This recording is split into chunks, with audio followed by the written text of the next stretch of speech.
Hello à tous les amis, bienvenue sur la chaîne pour cette nouvelle vidéo dédiée à une drôle de dame. Alors drôle de dame, vous le savez, c'est mon émission imaginée en partenariat avec l'association Women in Games qui a pour but de mettre en avant les femmes de l'industrie du jeu vidéo.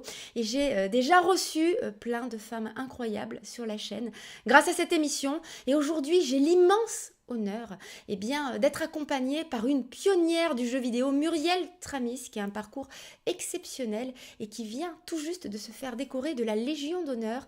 Et vous allez le voir, elle a des choses incroyables à nous raconter. C'est parti.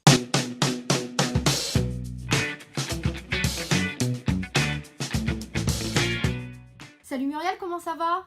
Bonjour Carole, ça va bien et toi ? Ouais, ça va très bien, moi je suis ravie de te recevoir sur ma chaîne.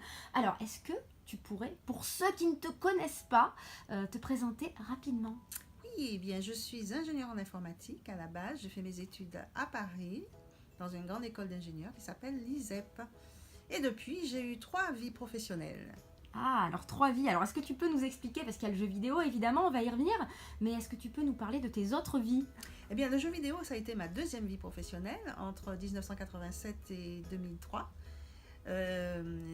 16 ans donc de vie super riche, mais je détaillerai tout à l'heure Bien pour sûr. expliquer un peu. Mais avant, j'ai d'abord exercé mon métier de façon plus sérieuse dans le domaine de l'armement. Je faisais du contrôle automatique, enfin des programmes de contrôle des drones militaires, voilà. Waouh ! Pour tester les missiles les missiles français qui étaient construits et testés dans le centre d'essai des Landes à Biscarrosse, voilà. Mais c'est génial. Ouais, c'était génial, oui, c'était très formateur, c'est de l'informatique industrielle, mais ça a commencé à me poser des états d'âme, enfin, j'ai eu des états d'âme, Je comprends. des cas de conscience, parce que c'est quand même des systèmes d'armes. Donc, Tout à fait. voilà, j'ai eu envie de changer de domaine, surtout que j'avais compris que le domaine de l'armement, le secteur militaire, ne me permettrait pas d'exercer ma créativité, que je sentais bouillonner en moi. Oui, voilà. Donc, j'ai eu envie de changer complètement. Et je suis passée dans cet univers, cette industrie du jeu vidéo. D'accord. Je t'explique en détail comment tout à l'heure. Mais j'ai eu une 3e vie professionnelle après, où je me suis... plutôt, j'ai utilisé les outils des mondes virtuels dans l'urbanisme et l'architecture pour créer des maquettes virtuelles. Voilà, c'était le début de la réalité virtuelle. C'est-à-dire la possibilité de s'immerger dans des espaces...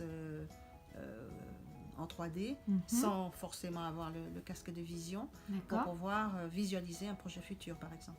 Mais c'est aussi utilisé pour le passé, pour voir des lieux qui ont été détruits, qui n'existent plus. Voilà. Mais on peut aussi représenter le présent, donc passé, présent, futur. Ah oui, c'est vraiment... Voilà, ça, c'est vraiment... vie professionnelle. Mais oui, mais ça n'a strictement rien à voir. Tes 3 vies professionnelles, alors la réalité virtuelle, un petit peu, justement, oui. Il y a un petit peu quand plus même apparenté, oui. Voilà, un petit peu. Et justement, du coup, le jeu vidéo, comment tu y es arrivé et qu'est-ce qui t'a poussé alors ta créativité, oui, mais qu'est-ce qui t'a inspiré pour te diriger dans cette voie ? Eh bien, c'était une rencontre fortuite, en fait, à la suite de ma première vie professionnelle, lorsque j'ai démissionné, en fait, pour me former au marketing, parce que je voulais découvrir d'autres aspects de l'entreprise que la technique pure. J'ai eu un stage à effectuer, comme à la fin de toute formation, et un des participants au stage m'a parlé de Cocktail Vision, cette start-up qui démarrait, qui commençait à commercialiser des jeux éducatifs d'histoire et de langue. Et j'ai proposé mes services pour une étude marketing, et puis quand j'ai vu l'ambiance qu'il y avait de la création, j'ai proposé mes services. J'ai proposé d'ailleurs de programmer mon premier scénario, Willow, au directeur de Cocktail Vision, Roland Ancien, qui m'a mis entre les mains tous les outils nécessaires pour développer. Et j'ai programmé mon premier jeu et je suis restée avec eux par la suite pendant 16 ans. D'accord. Et alors justement, est-ce que tu peux nous parler un petit peu de ton parcours ? Parce que c'est pas forcément facile de débarquer dans ce milieu comme ça, quand tu connais pas. Est-ce que tu as rencontré des difficultés particulières ? Est-ce que ça a été facile ? Eh bien, ça a été facile en ce sens que j'ai toujours été attirée par des choses nouvelles, l'innovation, ma curiosité aidant. J'étais sûre que je n'étais pas à ma place dans l'armement, donc je voulais absolument être dans un univers un peu plus créatif. Mais je ne soupçonnais pas que j'avais ce potentiel de créativité Ce en talent, moi. oui. Voilà, bon, j'ai tout découvert sur le tas, tous les métiers liés d'ailleurs aux jeux vidéo au début. Quand on est pionnier, quand on démarre, on ne sait pas, enfin en tout cas tous les collaborateurs qui étaient à Cocktail Vision, on ne savait pas trop dans quel domaine on allait, et on savait qu'il y avait des choses à inventer, que tout était à créer, tout était à faire, mais on n'avait pas été formé pour cela. Donc Roland Horowski a eu l'intelligence de nous rassembler et de nous laisser nous exprimer, que ce soit dans le domaine de l'infographie, donc les infographistes, les graphistes qui découvraient l'outil informatique qui était à ses débuts, ou les programmeurs, ou les chefs de projet, scénaristes, dialoguistes, et même tous les ingénieurs du son, techniciens du son. Tout ce monde-là, on travaillait tous ensemble, mais sur ces nouveaux médias dont on ne soupçonnait pas encore la portée. C'était il y a 30 ans tout de même. Quand même 30 ans. Et donc justement, est-ce que tu peux nous parler de ton meilleur souvenir dans le jeu vidéo, justement ton plus beau projet, le projet qui t'a le plus marqué, sur lequel tu as préféré travailler? Eh bien, il y a plusieurs projets. Je ne peux pas tellement... je les aime tous, comme Eh on oui, peut tous aimer ses enfants. tout à fait. Bon, mon premier jeu, ça a été un très bon souvenir. Je me souvenais que je programmais, c'était dans le grenier de Cocktail Vision. Oui, À l'époque, les compilations prenaient beaucoup de temps, donc je lançais le programme, je me couchais à côté, c'était la nuit, comme c'est tous les génial. informations, je travaillais la nuit, et bercé par la compilation, enfin les bruits de compilation de ma machine, et puis je découvrais le résultat quelques heures plus tard, et il y avait des bugs évidemment, il fallait corriger, et relancer, et retester, et ainsi de suite. J'ai adoré cette période parce que, comme tout créateur, je pense, c'est le moment où on construit, où on bâtit. Donc, on se corrige, on rajuste des choses, on améliore petit à petit jusqu'à obtenir ce qu'on a envie de voir, d'avoir. Enfin, c'est sa création, quoi. Et justement, tu peux nous en parler de ton premier jeu? Oui, alors, probablement parce que j'étais loin de mon pays, parce que je suis venue faire mes études donc à l'âge de 16 ans, mon bac en poche dans cette école d'ingénieurs, donc l'ISEP, qui est dans le 6e arrondissement de Paris.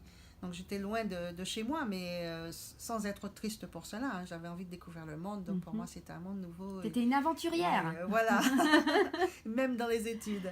Et j'ai adoré ça, mais j'étais quand même loin de chez moi, et peut-être que la nostalgie aidant, j'ai eu envie de créer dans ma propre histoire. En fait, cette histoire, il faut savoir que je ne l'ai pas étudiée dans les manuels scolaires, parce que les Antilles, en tout cas à l'époque, dépendaient de l'Académie de Bordeaux. Donc nous avions le même programme scolaire que les étudiants de français francophones. D'accord. Et franco-français, je devrais dire. Donc, du coup, j'en savais beaucoup plus sur l'histoire, la géographie de France que ma propre histoire. Et oui. Donc, j'ai voulu en témoigner, puisqu'elle était peu connue. Et j'ai donc puisé mon scénario, dans une légende martiniquaise qui dit qu'à l'époque de l'esclavage, à l'époque où les esclaves s'échappaient des plantations, ils essayaient de faire le plus de dégâts possible sur les plantations auxquelles ils étaient rattachés. Ils incendiaient les champs, les entrepôts.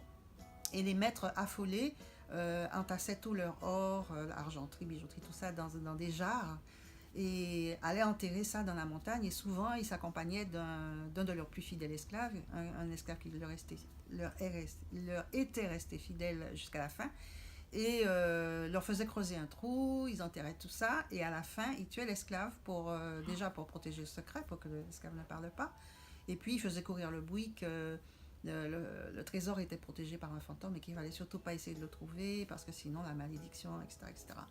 Donc il y avait une légende qui est encore vivace, hein, que les personnes âgées se racontent encore. Et j'ai voulu exploiter cette légende pour partir sur un scénario, une espèce d'enquête, un jeu d'enquête, où un fantôme hante une ancienne habitation créole, et il faut découvrir pourquoi, qui est ce fantôme qui hante les lieux, et pourquoi est-ce qu'il ne trouve pas le repos, parce qu'il est hanté par le remords, etc. Ce qui est un prétexte pour explorer la société créole du début du siècle, en 1900, dans la ville de Saint-Pierre, ville qui a symbolisé justement cette société créole avant qu'elle ne soit détruite par le volcan en 1902. Et je suis au seuil de ma 4e vie professionnelle, c'est-à-dire que j'ai tellement aimé cette période qui s'est terminée en 2003 que j'ai envie de revenir aux jeux vidéo et j'ai l'intention de faire des remakes de mes premiers jeux, Ah, c'est génial ça. de mes jeux en général, et dont le tout premier, Merilo, qui va avoir comme sous-titre Le secret de la jarre d'or. Oh, Voilà. ça donne envie. D'accord, ça Donc, fait très Indiana Jones. Ça donne voilà, envie de se exactement. plonger dans l'aventure. C'était une époque d'ailleurs, c'est une espèce de revival des jeux d'aventure point and click des années 80-90. Justement, les Indiana Jones étaient très prisés à l'époque. J'ai toujours adoré ce style de jeu d'aventure. Voilà, c'était l'époque des jeux d'aventure. Alors au début, c'était des jeux d'aventure à texte. Et moi, j'ai contribué à simplifier l'ergonomie de ces jeux d'aventure. Je trouvais que le texte, d'avoir à taper des textes, c'était une barrière qui permettait pas d'entrer dans le scénario facilement. Donc j'ai décidé de simplifier l'interface au maximum pour qu'on ait... D'ailleurs, j'ai simplifié, je l'ai réduit à un seul verbe, utiliser sur, donc permettait d'utiliser des objets sur le décor, sur les personnages, etc. D'accord, Voilà. ok. Et alors justement, Adibou, on arrive comment à Adibou? Alors oui, alors ça c'était l'aspect jeu. J'ai eu plusieurs jeux qui se sont succédés. Mais en parallèle, je me suis intéressée aussi aux produits éducatifs. Notamment, j'avais détecté lors de mes périodes de prosélytisme auprès des jeunes filles de 3e, parce qu'une fois que j'ai eu mon diplôme en poche, je me suis associée, j'ai adhéré à l'association des femmes ingénieures, et je suis allée dans les classes de 3e pour expliquer combien il était important que les femmes puissent accéder au métier d'ingénieur. Et j'avais détecté une barrière en fait en classe de 3e au moment de l'orientation des jeunes filles, jouée par les mathématiques, c'est-à-dire qu'elles étaient effrayées par le côté mathématique, physique, côté technique des chiffres, matières, des chiffres et tout, et avaient peur de se lancer dans cette filière, la filière scientifique. Donc je me suis dit, il faut dédramatiser les mathématiques quelque part. Et mon premier logiciel éducatif s'appelait La Bosse des maths, et traitait les mathématiques, c'était la première fois d'ailleurs que ça se faisait dans des matières en France, traitait les mathématiques de manière ludique.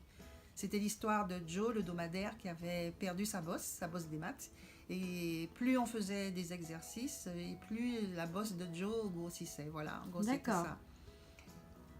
C'est une super idée. Voilà, c'est une super idée pour apprendre. Et du coup, Adibou, quoi. Donc la bosse des maths a très bien marché pour les collégiens, de la 6e à la 3e.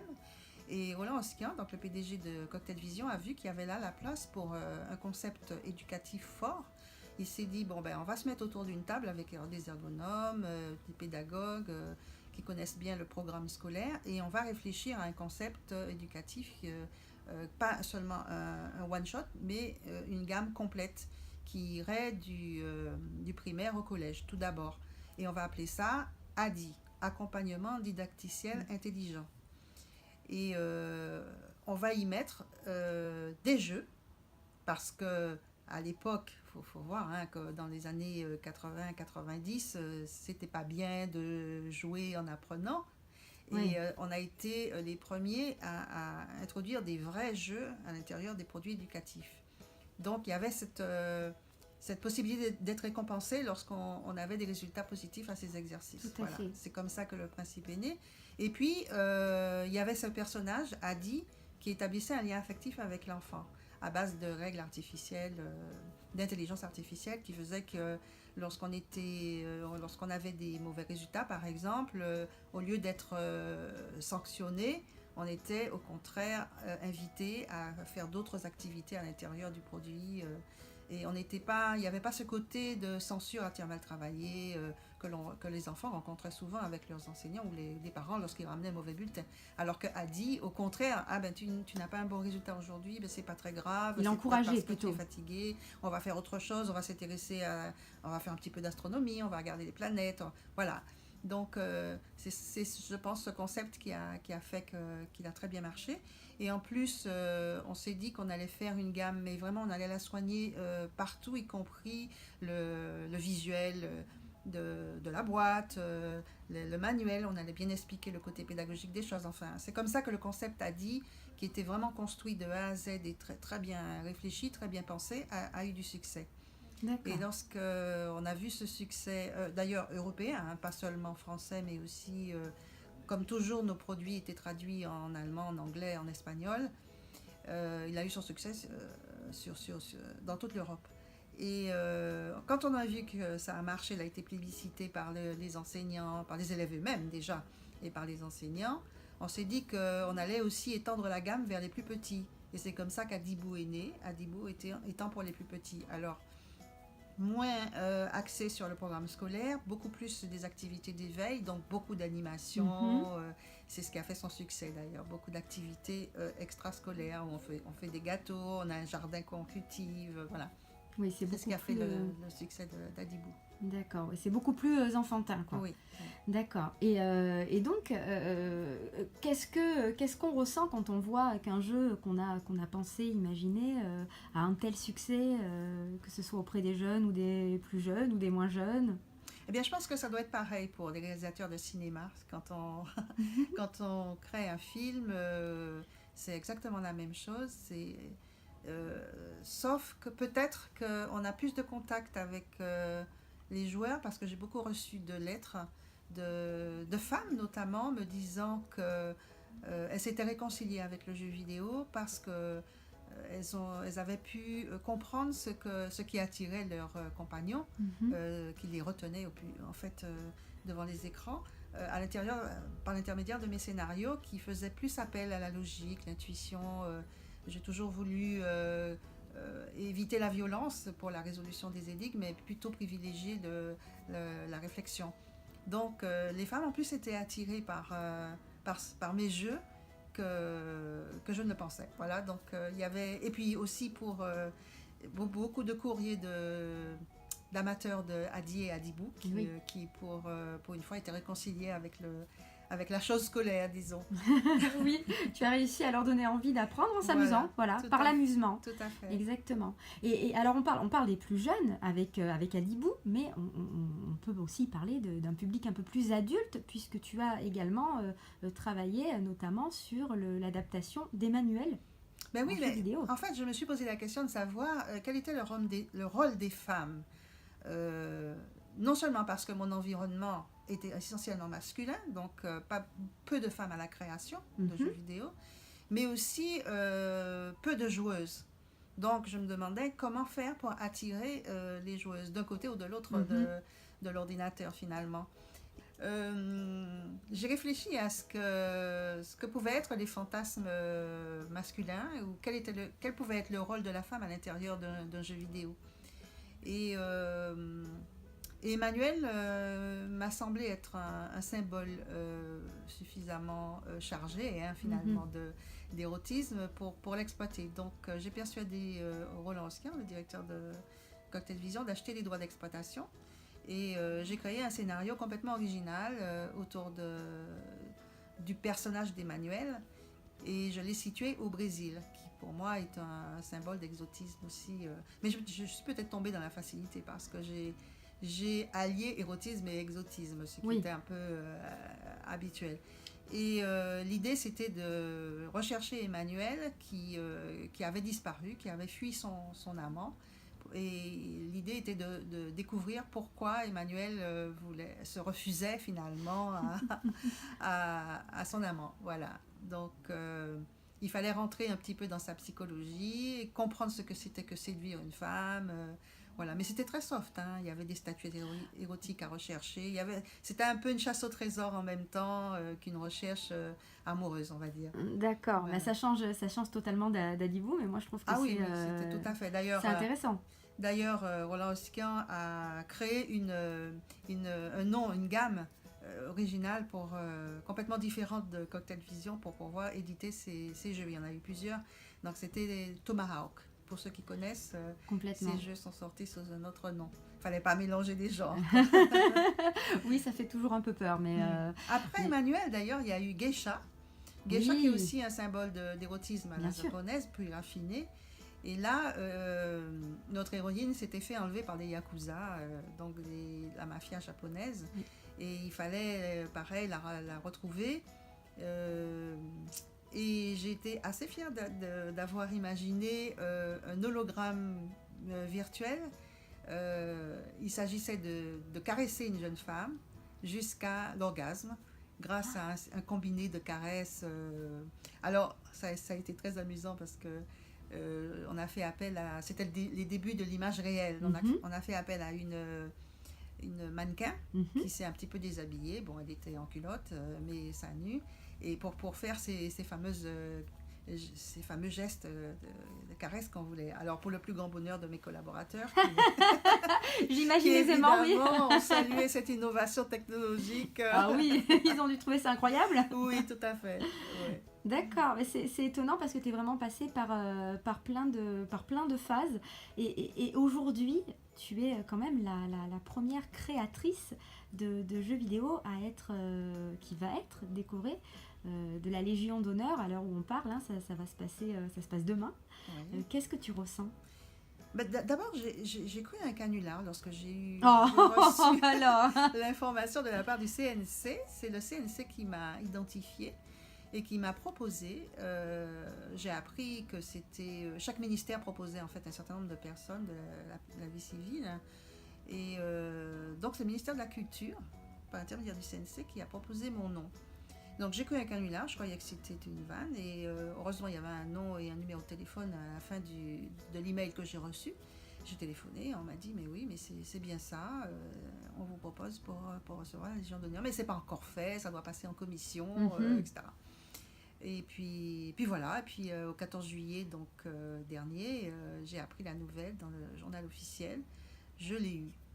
Alors, j'ai eu le temps de me faire à cette idée, sauf que je suis quand même encore très étonnée parce que je pensais que c'était les héros militaires qu'on décorait de la sorte. Mais pas que. Et je ne me sentais pas du tout une héroïne.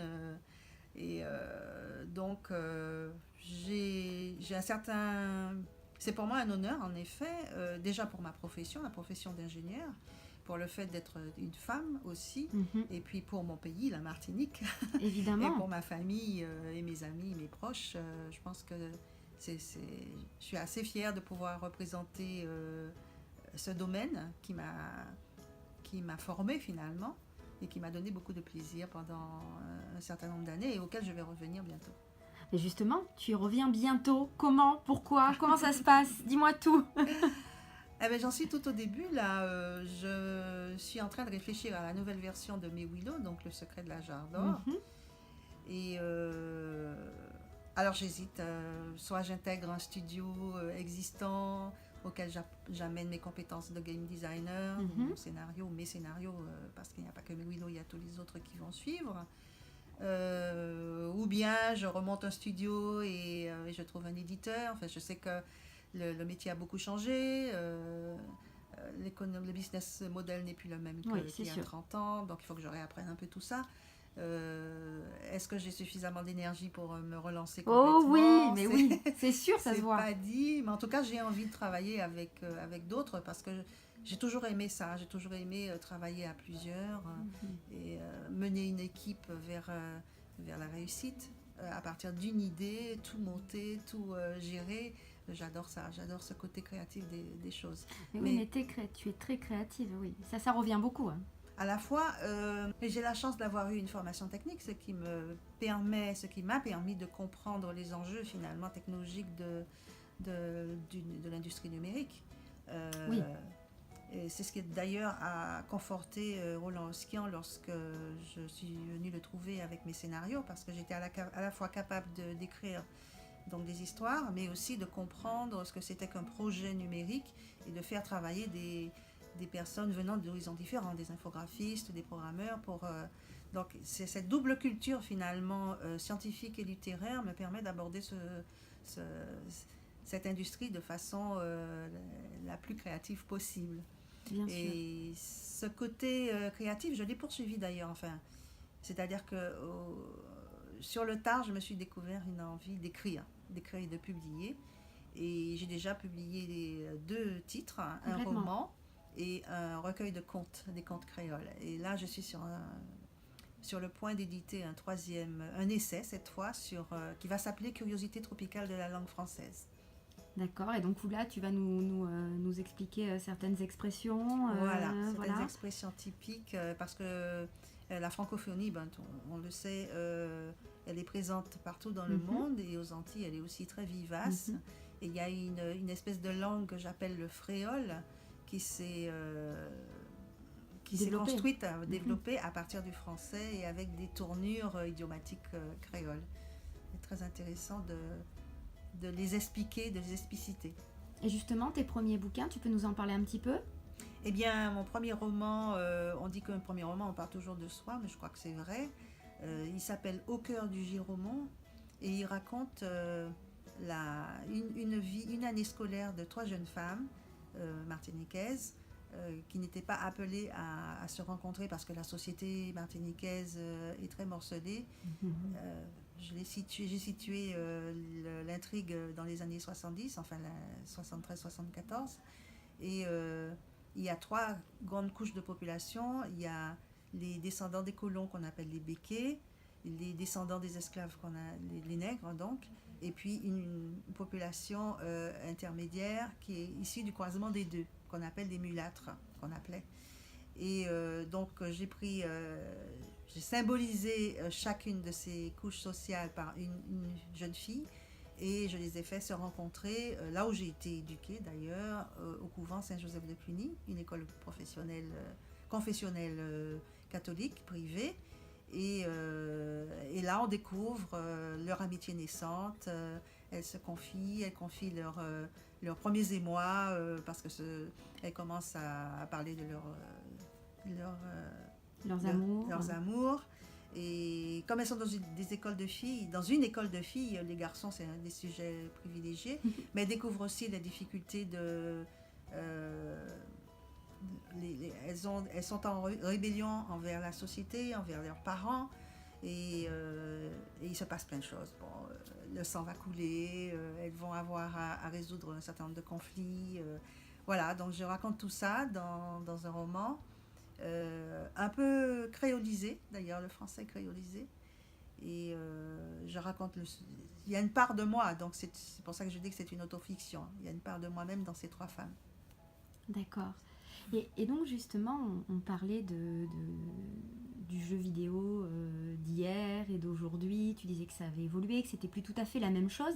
Quel est ton regard sur l'industrie aujourd'hui, les studios, les jeux actuels, les jeux full multi aussi, qui racontent moins des histoires?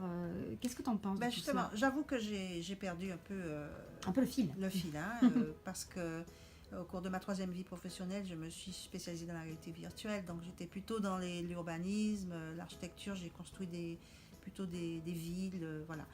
Et donc j'ai perdu un petit peu le cap, mais les quelques jeux que j'ai retrouvés, parce que je commence à m'y intéresser depuis 1 an, me paraissent assez faibles sur le plan scénaristique, alors qu'il me semble que dans les années 80-90, la qualité française était immense. Il y avait plein des studios concurrents d'ailleurs, avec des scénarios très riches que je ne retrouve pas aujourd'hui. Je pense qu'il y a là la place pour réécrire des histoires. Et je pense qu'il ne faut pas s'éloigner du cinéma. Le cinéma, il faut qu'on continue à emprunter la scénarisation, la mise en scène, les codes du cinéma, pour les insérer dans le jeu vidéo, qui a l'interactivité en plus, donc qui est beaucoup plus riche à mon avis. Tout est encore à inventer, à innover, il y a beaucoup de choses à faire. Et c'est pour ça qu'il faut que les femmes viennent en masse. Mais oui, Muriel. Elles ne sont que, d'après ce que j'ai appris des derniers chiffres, que 15% oui. Alors qu'elles sont 50% de joueuses. Donc il y a là un déficit à combler, et je pense que pas tellement pour concevoir des scénarios pour petites filles, etc., mais pour enrichir en fait mais le cinéma, c'est pareil, hein, il y a moins de femmes noires aussi d'ailleurs. Oui. Au dernier festival de Cannes, d'ailleurs, il y a un collectif de femmes noires qui se sont manifestées pour affirmer leur présence, ou plutôt leur absence, montrer qu'elles étaient trop absentes des films, que ce soit derrière la caméra ou devant la caméra.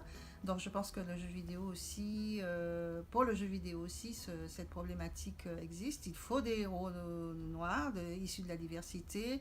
Il faut aussi des réalisatrices, Complètement. femmes noires ou autres, parce que on va manquer de compétences. Donc il faut que des femmes s'y mettent. Et qu'elles apportent leur sensibilité. Tout à fait. Absolument. Alors après, il y a des jeux aujourd'hui qui sont restés justement sur de belles expériences narratives, notamment je pense au jeu Quantic Dream, que tu connais je suppose, mais il y a aussi des jeux par exemple God of War qui racontent une très très belle histoire. On a quand même toujours des studios qui travaillent sur des jeux solo, d'excellents jeux solo, mais toi, de ce que je peux comprendre, tu es plutôt justement... tout ce qui est full multi, les Fortnite et compagnie, ou les Call of Duty. Le dernier Call of Duty, par exemple, n'a pas de mode solo, ne raconte pas d'histoire. Toi, c'est moins ton truc. Ouais, c'est moins mon truc. Ouais. Moi, je préfère qu'il y ait de l'émotion. Il me semble que l'émotion est véhiculée par un scénario, des intrigues, des personnages, un univers dans lequel on peut vraiment s'identifier et se fondre pour pouvoir éprouver des choses qui font avancer la réflexion, qui remettent en question. C'est le rôle du cinéma, c'est le rôle ça va être le rôle du jeu vidéo aussi. Oui. Et alors, pour terminer, justement, si tu devais donner un conseil aux jeunes femmes et aux jeunes hommes qui nous regardent et qui voudraient se lancer dans le jeu vidéo, qui voudraient suivre tes pas, qu'est-ce que tu leur dirais ? Mais à mon époque, il n'y avait pas de formation, on découvrait tout sur le tas. Aujourd'hui, on a la chance d'avoir des écoles qui forment au métier du jeu vidéo. Alors, il y a plusieurs filières. On peut, si on a un petit coup de crayon, devenir infographiste avec tous les dérivés. On peut travailler sur les effets spéciaux. On n'est pas obligé on peut faire des décors, on peut faire des personnages. On n'est pas obligé de savoir tout dessiner. On peut vraiment choisir une fonction à l'intérieur d'une équipe. Alors, il y a tous les métiers de l'image. Ensuite, il y a la programmation, tout l'aspect programmation. Et puis, il y a les métiers liés à la scénarisation, au game design. Donc, on peut être dialoguiste, on peut aussi travailler à la traduction. Il y a les métiers concernant la gestion de projet. Donc, chef de projet permet d'encadrer tout ce monde-là et de faire travailler tout le monde ensemble. Et puis, il y a tous les métiers du son. Technicien son, parce qu'il faut pouvoir enregistrer des voix, composer des musiques, faire du bruitage, tout ce qui est lié à ça. Ça se rapproche aussi du cinéma. Donc, et puis bon, il y a tous les métiers de l'édition qui sont liés au publishing et tout. Mais je ne saurais trop encourager les filles. Il n'y a pas assez de programmeuses, je trouve, à vraiment apprendre à coder. Mais il est vrai que le système scolaire, je trouve, est un peu déficient de ce côté-là. C'est-à-dire qu'il n'y a pas de matière algorithmique, logique. On n'apprend pas à coder, on n'apprend pas l'informatique comme on devrait apprendre les mathématiques. Donc il y a encore des progrès à faire et aujourd'hui on apprend l'informatique sur le tard. Alors je pense qu'on pourrait l'apprendre déjà à l'école. Bon, il y a quand même des programmes qui permettent d'apprendre un petit peu à coder et à enchaîner des actions logiques. Enfin, il faut commencer par là. Et peut-être que l'aspect du codage va séduire un peu plus les jeunes filles qui pensent que c'est quelque chose qui n'est pas fait pour elles, quoi. Donc, je ne saurais trop leur recommander à partir de la classe de 3e d'aller vers les matières techniques et elles choisiront après le domaine du numérique dans lequel elles veulent aller. Mais le numérique, c'est l'avenir, donc il faut pouvoir se former, être capable de diriger ou de travailler à tous ces programmes dans des différents domaines. Muriel, merci pour tous ces bons conseils. Merci d'être venue me voir sur ma chaîne dans mon émission Drôle de Dame. On espère, j'espère t'y retrouver bientôt et puis on va suivre un petit peu tous tes projets. Je voulais vraiment te féliciter pour ta Légion d'honneur parce que tu la Merci. mérites, tu la mérites largement. Pour moi, tu es un petit peu une héroïne, tu es inspirante et je pense que tu vas inspirer beaucoup de femmes et beaucoup d'hommes. Pour le reste de ta carrière que je te souhaite aussi belle qu'à tes débuts. Voilà. Ben, merci. Ben, écoute, si je peux apporter quelque chose aux jeunes filles, si elles veulent m'appeler par ton intermédiaire, passe-moi Oh leur oui, mail. Je réponds à tout le monde autant que je puisse pour le moment. Je ne suis pas trop sollicitée. ça va venir. Donc, donc, si vous avez besoin de conseils ou quoi que ce soit, je suis disponible pour vous écouter, pour vous en donner. Merci beaucoup Muriel, encore une fois. Je te fais des bisous, je vais te les faire en vrai. Et encore merci d'être passé sur la chaîne. Au revoir. Bye bye.